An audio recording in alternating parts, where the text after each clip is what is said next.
ডুমুর এমন একটি ভেষজ গুণসম্পন্ন ফল যা কাঁচা থাকতে সবজি হিসেবে খাওয়া যায় আর পাকলে মজাদার ফল হয়ে ওঠে। বিভিন্ন রোগের চিকিৎসায় আদিকাল থেকে ডুমুরের পাতা, কাঁচা ও পাকা ফল, নির্যাস, বাকল, মূল প্রভৃতি ব্যবহৃত হয়ে আসছে। হাড়ের গঠন মজবুত করা, উচ্চ রক্তচাপ নিয়ন্ত্রণ করাও, ডুমুর রক্তের শর্করাকে নিয়ন্ত্রণ করতে এবং ইনসুলিন নিঃসরণ বাড়াতে সাহায্য করে। ডুমুর থেকে যোগ হওয়া ফাইবার রক্তে শর্করার ভালো ব্যবস্থাপনায় অবদান রাখে।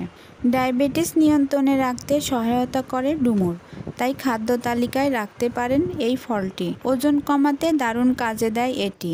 যারা ওজন নিয়ে ভাবছেন তাদের সমাধান দেবে অসাধারণ এই ফলটি। ডুমুর খেলে ক্যালসিয়াম, ম্যাগনেসিয়াম এবং ফসফরাসের মতো গুরুত্বপূর্ণ পুষ্টি সরবরাহ করে, যা হাড়ের শক্তি বাড়ায়।